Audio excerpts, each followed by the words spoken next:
Well, happy holidays. It was sure nice to see a white Christmas with a lot of snow falling, not only in the high country, but also for Bishop and the Owens Valley on Christmas night. Oh boy, just so many great scenes out there. Mammoth Mountain sure has gotten a lot of snow, and we'll be talking about that and showing a video later. But again, right now, just showing some scenes from around Bishop and the Owens Valley, and just absolutely gorgeous when we get some snow all over the eastern Sierra. From Dennis Mattinson, Sierra Wave Media forecaster, he's got some approximate snow amounts that were reported into EasternSierraForecast.com. 8 inches at Birch Creek. Hello. Also 4 inches in Independence, about 5 inches in the Alabama Hills, 4 inches in the Mustang Mesa area, about 6 inches in Big Pine, 4 inches in Sage Flat, south of Olancha. Folks traveling US 395 on Christmas Day will be telling you about how the chain controls were now down near south of Olancha. Also 8 inches of snow at Paradise, 3 inches at Starlight, and the city of Bishop, depending on where you were, receiving 2 to 4 inches. And again, just looking at some of the great snow scenes from around the Owens Valley from the nice snowstorm that came in on Christmas night. And again, we'll be talking more snow here in just a little bit. But with that snow, there does come some danger. Heavy snow in the high country and the deaths of a ski patrol avalanche expert at Alpine Meadows in the Tahoe area, as well as a snowboarder at Donner Ski Ranch. That shocked and saddened many who enjoy playing in the snow. And those deaths and the very real avalanche danger here have caused local authorities to send out warnings to stay out of the backcountry until the snowpack has settled and solidified. Now, Thursday morning, the Mono County Sheriff's Office alerted all local media to get the word out about the avalanche danger in Mono County. Public Information Officer Jennifer Hansen reports, quote, during the last series of storms to arrive in Mono County, a substantial amount of snow has fallen in the backcountry, end quote. She said at times the series of storms produced snowfall rates in excess of 1 inch per hour for 24 hours. Now, the spokeswoman for the Mono County Sheriff's Office said conditions also include wind loading on the lee side of the mountains and ridge lines, and that early season snowfall has crystallized and formed an extremely smooth base for the new snow to rest on, creating a serious danger avalanche possibility. Now, Hansen went on to say that the recent heavy snowfall, high winds, and smooth hard-packed base has, quote, significantly increased the avalanche danger in the backcountry areas of Mono County, end quote. Now, the Mono Sheriff's Office says backcountry travel is not advised until the snowpack has settled and solidified. The press release goes on to say if you do travel in the backcountry, advise non-traveling friends and relatives with information in case the need arises to call for help. Now, if you would like to get some more information on snow conditions and avalanche warnings, you can go to the website of the Eastern Sierra Avalanche Center. Now, their December 26th advisory, written by Sue Burrick, says the bottom line is dangerous avalanche conditions exist above and below the tree line on north through east aspects. She says newly formed wind slabs and heavy snow loads from the Christmas storm ensure large, destructive, human-triggered avalanches are possible. Natural avalanches are also possible. Now, that website address is esavalanche.org, and the Mono County Sheriff's Office also recommends the Sierra Avalanche Center or the National Weather Service in Reno, and those websites are available on our website, sierrawave.net. And we'll note that the Eastern Sierra Avalanche Center's annual season kickoff event fundraiser is set for Saturday, January 5th.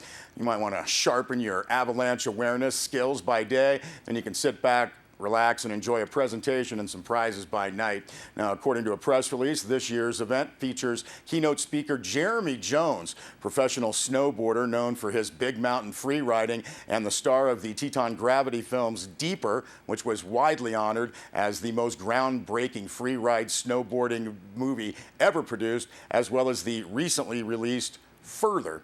Now, Jones's presentation is titled Trophy Lines, during which he will talk about seeking out and riding some of the most prominent lines in the world. Now, the event starts again Saturday, January 5th at Eagle Lodge at 6 p.m. and tickets are $10. Now, at 11:30 that morning at the Mountainside Conference Center at Mammoth Mountain's main lodge, you can get free daytime avalanche clinics. Now, space is limited, so you might want to register early at, again, the website esavalanche.org. Should be pretty cool, as Reno meteorologists will give a talk on snow and extreme weather in the Eastern Sierra. Now, this event is being put on by the Friends of the Eastern Sierra Avalanche Center. For a schedule of events and more information, again, that website, esavalanche.org. Well, Bennett Kessler filed this report. As the old year ends, business owners in Mammoth Lakes still debate formation of a business improvement district. Now, the biggest challenge, according to Mammoth Lakes Tourism Director John Erdy, is retail stores, which retail stores to include in the new district and how much to tax them. Lodging and restaurants will definitely go into the district. It's retail stores that has raised some questions. Now, the idea focuses on businesses that directly benefit from tourism with a tax on their gross income. The proposed taxation goes like this. Lodging pays 1%, retail and restaurant pay 1.5%, and lift tickets and ski school pay 2%. Now, all of this would raise an estimated $4 million annually, and around $2 million of that would go to marketing and sales, $175,000 to public relations, $1.1 million to air service marketing, $175,000 to special events, and $175,000 to administrative costs and reserves. Now, as Erdy said, the retail piece of this has held up a final agreement. Sports shop owners Tom Cage and Tony Colasardo feel a 1% tax would be more fair. Cage said he and Colasardo have spent many hours meeting with retailers and Mammoth Mountain CEO Rusty Gregory, who first proposed a business improvement district. Now, Cage said that retailers do not generally support a 1.5% tax. He said this would give Mammoth Lakes the highest tax rate in the state. Said Cage, it's too much, but we can support 1%. Now, Colasardo pointed out that a 1% increase for lodging would up the bed tax by roughly 12 to 13%. A 1.5% for retail would mean a bump in sales tax of 22%. Now, another sticking point right now is that Vons, Rite Aid, and the Do It Center are not in line for new taxes. Retailers say those places do benefit from tourism and should pay, lowering the overall tax needed. Now, asked why Vons, Rite Aid, and the Do It Center are not on the list to be taxed, Erdy said the exploratory committee on the new taxes does not want to impact local people. Now, Erdy called Mammoth's Improvement District groundbreaking because it will involve more than lodging, which is what most BIDs in the state include. The exploratory committee of some 18 business people will meet again on January 8th.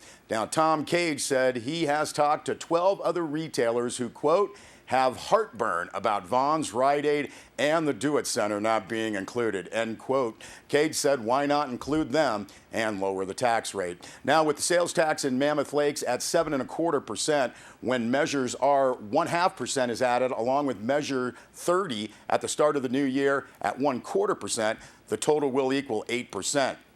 Then add 1.5% for retailers, and they sit at 9.5%, and many Mammoth retailers say that's just too high. Well, last Thursday, the town of Mammoth Lakes issued a press release announcing an upgrade to its bond rating by a leading rating agency, Standard & Poor's. Now, an official announcement from S&P and the town's full press release on that is available on the Town of Mammoth Lakes website. Well, the holiday spirit was alive and well, as it always is, at Northern Inyo Hospital with the annual Christmas door decorating contest. Sierra Wave's Bill Lefevre was on hand, capturing the festive atmosphere. There was a lot of great doors that were decorated out there, and we are getting the top secret scores. You know, I think we had them last week, but we weren't allowed to give them out, but we're very happy to let everybody know that laundry took first place, and also accounting took second place, medical records took third place, Credit and Billing in 4th place, and that was followed by ICU. And again, that's the annual Christmas door decorating contest at Northern Inyo Hospital. And I don't blame ICU for coming in last. They're pretty busy there. We'll be back with more news and information.